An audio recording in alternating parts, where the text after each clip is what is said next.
Bueno, en este capítulo vamos a introducir conceptos de VHDL, que es un lenguaje descriptivo de hardware. Vamos a tratar de interpretar qué significa esto. Imaginemos por empezar de que quiero fabricar esta placa que estamos viendo aquí, una placa que pretende ser compleja en un lugar remoto de Asia. ¿Cómo hago yo para decirle eh, las conexiones que tengo que realizar? ¿Cómo transmito yo que quiero que una esta patita con esta patita y esta otra patita con esta otra patita y que de acá coloque un interruptor para conectar o a un lugar o al otro? Entonces, evidentemente, se me hace muy difícil porque si le mando este esquemático por medio de un mail, tengo aún que decirle qué es este componente, en qué encapsulado se encuentra, cómo es que hago para describir qué tecnología es. Bueno, se hace muy difícil el diálogo utilizando simplemente esquemáticos. Segundo caso, imaginemos también un circuito más o menos complejo como este, que después lo vamos a ver en clase que no es tan complejo, pero sí, imaginemos que sea un circuito complejo.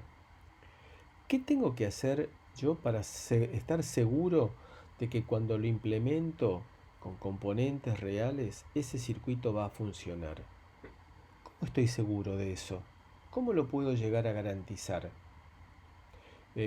Me conviene entonces crear alguna alternativa que me permita simular el comportamiento del circuito, primero a nivel de papel con componentes más o menos ideales, y una vez que veo que más o menos anda lo que estoy pretendiendo, paso a componentes reales y vuelvo a simular. Y una vez que me quedé satisfecho porque veo que excito con distinto tipo de señales y obtengo las respuestas deseadas, en ese momento es que mando a fabricar el circuito. Es decir, mando a fabricar el circuito ya sea por medio de componentes discretos conectados o mando a fabricar un circuito hecho a medida para esta situación.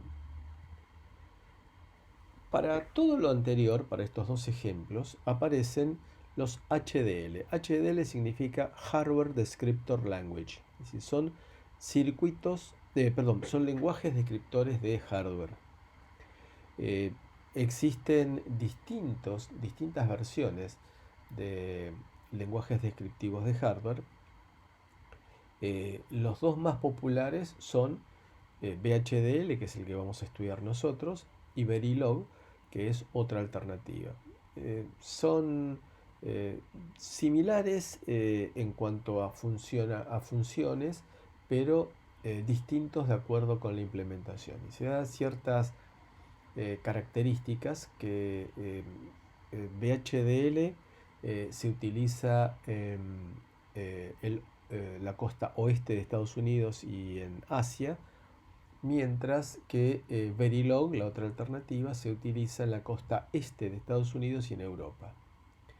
Verilog es más fácil de aprender, se dedica menos tiempo, pero después es un poco más laboriosa la implementación. VHDL es más difícil de aprender, pero es después más fácil de utilizar. La razón se da fundamentalmente por la rotación de personal. Hay mucha rotación de personal, eh, es decir, gente que entra en una empresa, aprende un lenguaje descriptor de hardware y al poco tiempo cambia de trabajo. Entonces, se busca que en las zonas en las cuales haya mucha rotación, dedicarle poco tiempo a la capacitación, porque si yo capacito a alguien enseñándole el funcionamiento del lenguaje y que después se lo vaya a utilizar en una empresa de la competencia, no me conviene.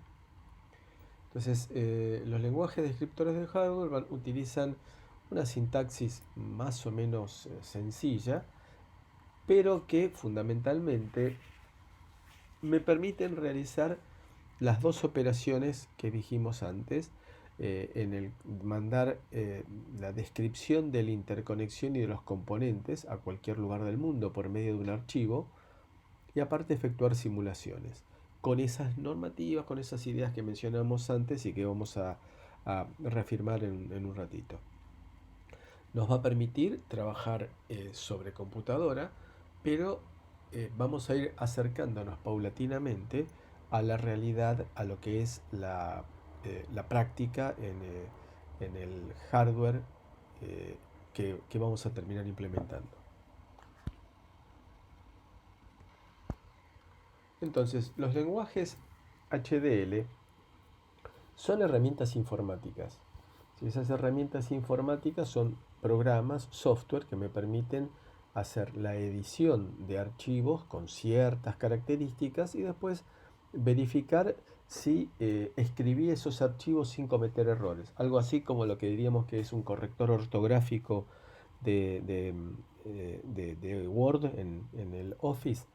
Aquí también tendremos que verificar la sintaxis que hemos utilizado, que no surjan errores, y luego tendremos, sí, la posibilidad de hacer simulaciones sobre ese archivo que hemos escrito. Entonces lo que se busca es que el comportamiento de ese circuito representado en un archivo, que normalmente tiene la extensión VHD, sea verificado por medio de una compilación y luego por una simulación poder encontrar si el comportamiento es como nosotros esperábamos. Y recién ahí mandar a fabricar o bien una plaqueta o bien un circuito hecho a medida. Nosotros vamos a hablar, dijimos, de VHDL. Es decir, VHDL es una abreviatura media rara en la cual significa Very High Speed Integrated Circuit Hardware Description Language. Está aceptado por normas del IEEE, el Instituto de Ingenieros Electricistas y Electrónicos. Entonces, bueno, este es un chiste. VHDL es Very Hard Difficult Language, lo cual, bueno, no es tan difícil de aprender. Y que tiene una sigla que corresponde a la descripción de circuitos por medio de lenguajes descriptores de hardware.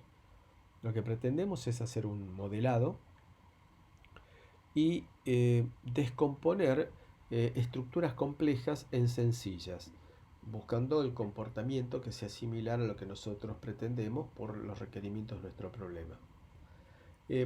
Esto nos va... ¿Qué quiere significar?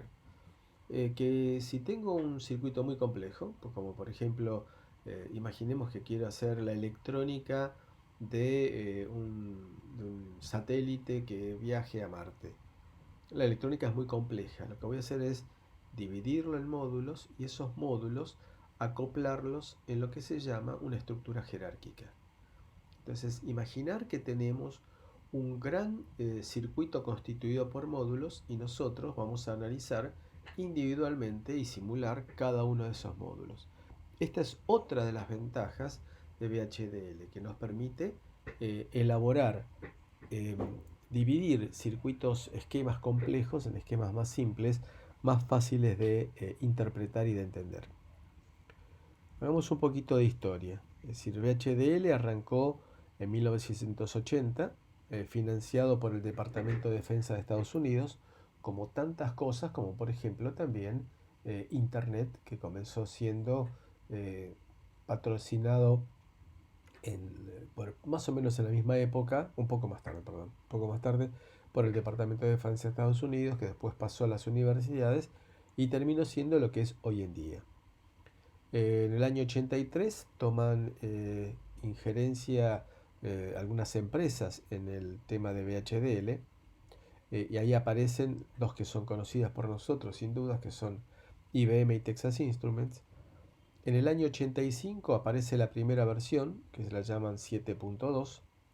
En el 87 el Instituto de Ingenieros Electricistas y Electrónicos crea una norma. Es decir, este instituto crea normas que, por ejemplo, son las que nos permiten la conexión a través de Internet, porque las redes están manejadas por normas del IEEE. Entonces, las normas que manejan la parte de- de conectividad digital son normas que empiezan con 802 puntos y luego viene un identificativo que corresponderá a Ethernet cableado, a Wi-Fi, a Bluetooth y así sucesivamente. Bueno, en este caso la norma 1076 es la que tomó la descripción de VHDL. Entonces en 1987 ya tiene cuerpo propio a través de una norma del IEEE. En el año 93 surge una segunda versión, que es la 1076-1993, en la cual se incorporan resoluciones de puntos dudosos que habían quedado pendientes en la primera parte, en la primera versión, y aparte porque la tecnología fue evolucionando. Entonces se mejoró la norma en estas situaciones. Bueno, en el año 2002 se agregaron ciertos tipos protegidos que vamos a mencionar posteriormente, y aparece la norma 1076-2002. Entonces, ¿qué es VHDL? Es una especificación, una norma estándar internacional que busca describir hardware digital. Es decir, VHDL no sirve para operacionales, VHDL no sirve para componentes estándares, componentes discretos. Eh, y lo utiliza eh, eh, la industria en forma internacional. Dijimos que hay una, entre comillas, pelea entre Verilog y VHDL. Nuestro país tiene mucho más predicamento VHDL que Verilog, simplemente porque los primeros cursos que se hicieron para formar gente se basaron en VHDL. Es decir, el pasaje de VHDL a Verilog se puede hacer, es decir, alguien que se capacitó en VHDL después se puede recapacitar en Verilog y viceversa. Nos permite llegar, arrancando desde esquemas más o menos complejos, llegar hasta un modelo a nivel de compuertas y hacer simulaciones. Y ahora vamos a tratar de entender qué significa. Entonces arrancamos desde las normas del IEEE con un último ajuste que se hizo en el año 2008. Se hizo muy similar la sintaxis, muy similar al ADA. El ADA es un lenguaje de programación de alto nivel que se utilizó también por el Departamento de Defensa de Estados Unidos, así que es todo muy entendible, muy lógico. Y se asemeja a la programación hecha en lenguaje C. Entonces, aquel que tiene alguna experiencia en lenguaje C rápidamente puede llegar a interpretar la sintaxis y el procedimiento sobre VHDL. Nos permite también, como dijimos antes, el diseño jerárquico multinivel, es decir, imaginarme que tengo interconectados bloques y después, como si acercase una lupa, expando ese bloque, analizo ese bloque, lo hago funcionar apropiadamente y lo vuelvo a incorporar en ese esquema original en el cual tengo los bloques. Entonces voy armando, como si se tratara de un rompecabezas, el funcionamiento de todo el circuito en base al funcionamiento de esos bloques. Los fabricantes de CPLD significa circuitos lógicos programables,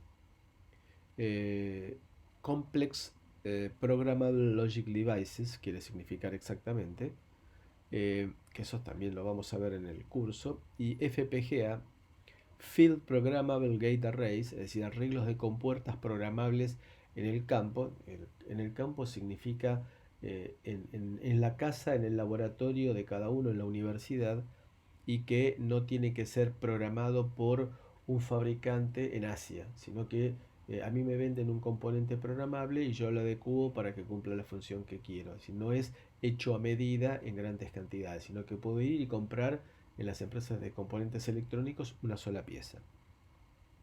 Es decir, ofrecen eh, programas que nos facilitan todo este proceso de redacción, verificación y síntesis. Es decir, verificación significa comprobar que el funcionamiento es el que nosotros esperamos, y la síntesis es llegar al circuito real que quiero llegar a implementar y montarlo arriba de una plaqueta. Por supuesto que todo está ligado esto a que yo utilice los componentes, el equipamiento de esa empresa. Es decir, que no me sirve de que yo... Es decir, hay dos empresas, tres empresas muy importantes, que son Xilinx, Altera y Lattice. Entonces, si yo utilizo las herramientas de desarrollo de Xilinx, es para que trabaje con Xilinx. No puedo migrar directamente el proyecto hacia alguno de la competencia y viceversa. Entonces, ¿para qué nos sirve? Bueno, retomemos que a cierto nivel de complejidad no es posible armar prototipos. Ustedes imagínense que Intel, cuando está fabricando un Core i7 para una super computadora, no lo mandó a fabricar. Vamos a ver cómo anda esto. Lo probaron en una, lo diseñaron en una computadora, armaron las compuertas en la interconexión y lo mandaron a fabricar. Sino que previamente se tiene que hacer toda una etapa de modelado y una etapa de simulación. Y cuando después se hizo toda una secuencia de simulación, recién ahí es cuando se envía a fabricar. Es decir, no antes de eso. Esto justamente VHDL nos permite hacer todos esos procesos de simulación hasta llegar al funcionamiento que nosotros esperamos. Entonces, con un criterio muy interesante, una vez que yo hice un módulo, por ejemplo, hago un módulo sumador. Bueno, una vez que hago el módulo sumador, lo puedo llegar a utilizar en un futuro diseño, como si se tratara de un bloque, incorporarlo directamente. Entonces, si hago las cosas con criterio, diseño una sola vez y los facturo muchas veces. Lema que debe ser interpretado y adoptado. Entonces buscamos explicitar bien claramente qué es lo que nosotros pretendemos, porque cuando hagamos la simulación vamos a poner énfasis en que quiero ver qué pasa en la patita tal. Entonces me ayuda también a aclararme a mí cómo es la explicitación de los requerimientos del circuito. Documentar la funcionalidad, verificar también que funcione según lo que nosotros habíamos planteado. Después yo puedo llegar a, si deseo, patentar ciertas características que pueda llegar a tener el diseño. Lo puedo implementar, si quiero, todo este diseño en un FPGA, es decir, en mi escritorio, en mi empresa, sin tener que mandar a fabricarlo al exterior. Y una vez que está funcionando y si las cantidades lo requieren, mando a fabricar un ASIC, que es un circuito integrado a medida. ¿Por qué? Bueno, porque me va a ser más barato si la cantidad lo justifica, porque hay todo un diseño de máscaras de circuitos integrados que tienen un costo importante, y ese costo lo tengo que solventar en una gran cantidad de unidades. Entonces, hago el diseño, lo simulo, lo pruebo. Una vez que hice toda la simulación y anduvo bien, lo pruebo en una FPGA en mi escritorio, y una vez que funciona, mando a fabricar ese circuito a Oriente, a Asia, eh, en grandes cantidades. Ojo, grandes cantidades son grandes cantidades. Conozco el caso de alguien en nuestro país que pretendió mandar a fabricar 50.000 piezas y se rieron. Para nosotros 50.000 piezas de un chip es una cifra inimaginable, pero bueno, para el mundo de la fabricación, 50.000 piezas es una cantidad para hobbyistas. ¿Por qué hago el modelado? Por requerimientos de la especificación, para documentar, para que me quede registrado mis archivos en algún lugar en la web, para poder hacer pruebas empleando simulación, para hacer una verificación de funcionamiento adecuado, para después llegar a una síntesis optimizando las partes, porque en la simulación veo que una señal llegaba demasiado tarde a una entrada y por lo tanto me fijo y veo que había un recorrido demasiado grande, un camino muy grande de la señal a lo largo del integrado, entonces busco utilizar algún bloquecito de compuertas que esté más cercano. Entonces en la síntesis obtengo una optimización, hago una asignación de clases que vamos a entender, con un proceso que sea más confiable y minimizando costo y tiempo. Minimizar el costo es algo entendible, porque queremos que el producto sea lo más económico posible, pero el tiempo significa que estoy minimizando el tiempo para poner el producto en la calle, en fabricación. Y también de esta manera elimino errores de diseño, porque si me doy cuenta cuando ya saqué el producto a la calle de que hay errores que no los tuve en cuenta, evidentemente que eso me va a costar muchísimo más el ajuste, la reparación, que hacerlo directamente en el proceso de diseño. Nos independizamos de la tecnología y podemos utilizar diversas metodologías. ¿Qué significa que nos independizamos de la tecnología? Significa que esto va a ser válido, el diseño que hagamos nosotros, para una tecnología CMOS de tantos micrones, o para otra tecnología CMOS de tantos otros micrones de ancho de pista, eh, independizándonos de ese proceso de evolución tecnológica. Y aparte vamos a incorporar una gran cantidad de hardware digital en el diseño a través de bibliotecas que nos proveen los fabricantes. Entonces todo esto me permite una comunicación simple, porque puedo empezar a enviar a cualquier lugar del mundo diseños y placas, porque estoy siendo soportado por una normativa internacional de IEEE. Todo el mundo entiende lo que estoy enviando en un archivo. Por ejemplo, nos permite alejarnos del circuito complejo, porque fíjense acá, esto es no pretendemos entenderlo ahora, pero sí podemos llegar a vislumbrarlo. Si reset es 1, luego cuenta valdrá 0. Else if significa si, en caso, digamos, además, si rising edge, flanco creciente de la señal clock, cuenta es reemplazado por cuenta más 1. Entonces, fíjense que es un lenguaje bastante entendible, a pesar que no lo hayamos visto nunca en nuestra vida hasta ahora. Entonces, esto es entendible, es seguible, y cuando sepamos bien la sintaxis vamos a ver que es muy fácil de implementar. Entonces, y también de depurar, de encontrar las fallas que puede llegar a tener. Diseños parametrizados que son fáciles de modificar, es decir, yo puedo hacer un contador que sea un contador de n etapas. Cuando n es n, es decir, no es un contador de 8 etapas y después tengo que hacer otro diseño de un contador de 10 etapas. Y no, n, de n etapas. Y ahora hago n igual a 8 y compilo y obtengo un contador de 8 etapas. Después digo n igual a 10, compilo y tengo un contador de 10 etapas. Es lo que llamamos diseños parametrizados y reutilizables.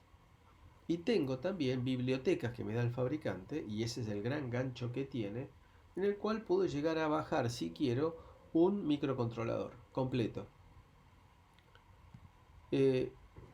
¿Cómo es la estructura? Bueno, yo tengo varias formas de trabajar. Entonces yo puedo llegar a trabajar una parte en base a ecuaciones. Acá esto se debe interpretar que S toma el valor, porque fíjese, no dice igual, porque es muy complejo a nivel circuital hablar de igual.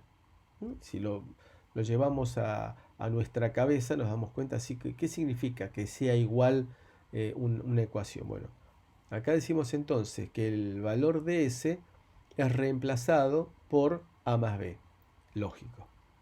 Este sería el comportamiento, el esquema del comportamiento por medio de ecuaciones. La otra es incorporar parte y parte, o todo de un lado o todo del otro, parte y parte, una configuración circuital en el cual digo que tengo una compuerta OR cuyas entradas vienen de una compuerta AND y así sucesivamente. Y todo eso lo voy a querer meter adentro de un circuito integrado. ¿Cómo hago esto? Bueno, acá tengo dos palabras claves que son entidad y arquitectura. Entidad me describe las conexiones. Es decir, la entidad vendría a ser un recuadro en el papel en el cual tengo un conjunto de señales de entrada y un conjunto de señales de salida. Y voy a tener que decir qué es lo que hace cada una de ellas. ¿Cómo lo hago? Describir cómo vinculo entre las entradas para generar las salidas a través de la arquitectura. Por el momento, entidad sería descripción de conexiones, definición de conexiones. Arquitectura es cómo es que esas entradas se vinculan para generar la salida. Por medio de ecuaciones, por medio de texto. Y acá nos aparecen instancias concurrentes, instancias simultáneas e instanciaciones. Bueno, todo esto lo vamos a ir desarrollando en las próximas clases. Importante entonces, entidad, acordémonos, arquitectura.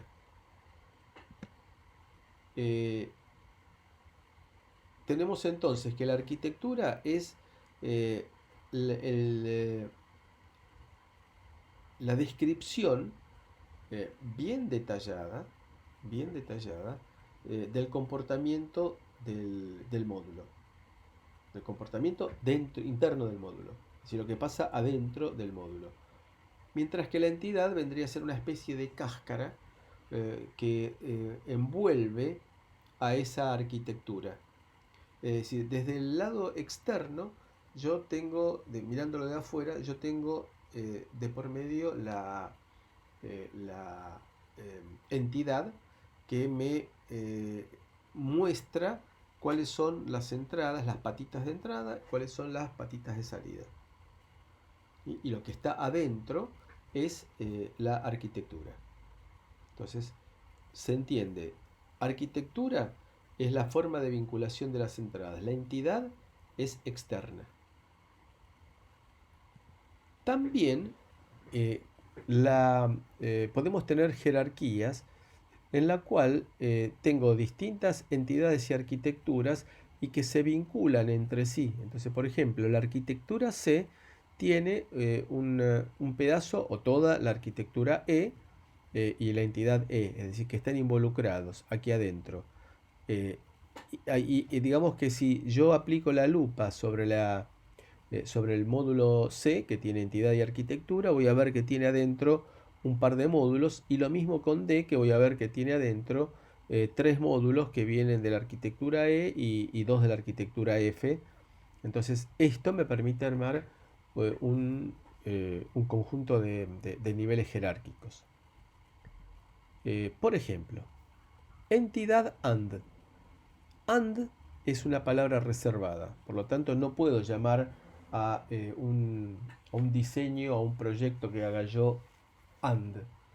Entonces tengo que ponerle alguna forma de esconderlo. Entonces digo AND ENT. Si quiere significar entidad. Pero AND Pepito podría haberle puesto si quisiera. O AND 1. Eso puedo hacerlo. IS. Palabra reservada. Y acá me dice X in, entrada, Standard Logic. Esto lo vamos a entender. Si necesita explicación, lo vamos a entender un poco más adelante. Y, entrada. F, salida. Entonces, acá yo digo, esta es la entidad. Vendría a ser la caparazón, la cáscara. Y acá estoy diciendo, un detalle que me olvidé, que acá empezó la entidad AND, ENT, y acá terminó. Aquí terminó. Acá entonces empieza la arquitectura. La arquitectura Pepe. ¿Por qué Pepe? porque quiero decir cualquier nombre. De and, es decir, tengo que decir que la arquitectura Pepe se basa en una entidad. Entonces, con esto estoy diciendo que la arquitectura Pepe se basa en la entidad and end que hemos dicho aquí. Is, begin, end. Estoy diciendo que F es X and Y. Entonces, fíjense que acá he descrito una compuerta AND y la puedo simular, si quiero, esa compuerta AND. Entonces, ¿cómo es el flujo de diseño? Y con eso redondeamos esta introducción. El flujo de diseño es, escribo mi circuito, mi proyecto en VHDL. Por el momento en papel. Lo compilo, es decir, elimino después los errores de sintaxis. Si un detalle importante es que tenemos que utilizar puntos y comas. Fíjense, tenemos punto y coma para marcar el final de cada renglón y que este último renglón termina después del paréntesis. Vamos a ver la sintaxis como es. Punto y coma, punto y coma, punto y coma. Eso es importante. Entonces, verifico que la sintaxis esté bien.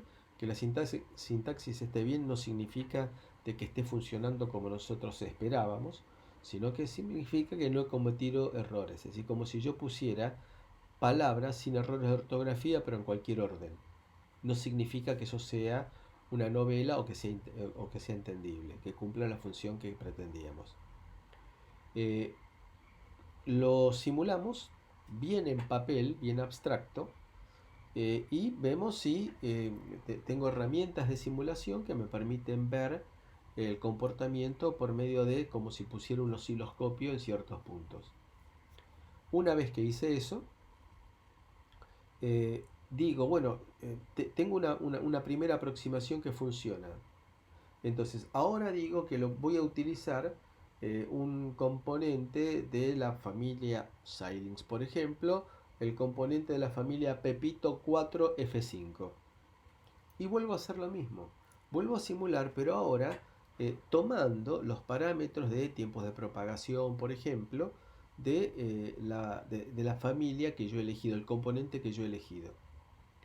Y aparte ahora veo si mi diseño cabe en ese componente. Porque me puede saltar algún tipo de insulto diciéndome no, necesitas poner un componente muy grande, o me doy cuenta que estoy utilizando al revés un componente demasiado grande para el resultado. Me aparece que estoy aprovechando el 5% del componente que usé, significa que estoy desaprovechando un 95% y estoy pagándolo innecesariamente. Entonces, una vez que me doy cuenta que estoy dentro de el margen aceptable de utilización del componente y veo que funciona como yo esperaba y los tiempos me dan bien, en ese momento hago la simulación, que es lo que decimos aquí, la simulación en un componente físico. Entonces acá lo que tuve que haber hecho en esa segunda etapa, en la segunda simulación sobre un componente físico, tengo que optimizar las trazas dentro del integrado. Lo que decíamos antes, optimizar significa de que si tenía algún camino demasiado largo, porque imagínense que son compuertas que están interconectadas y que puede haber algún camino largo que tarde mucho tiempo la señal en viajar por él. Cuando veo que todo eso está satisfecho con el place and route y el ajuste, el fitting es el ajuste, hago una verificación temporal y después hago la prueba, ahora sí, sobre el componente físico. Total, no se rompe, es reprogramable. No se rompe. Hago la prueba y veo si funciona.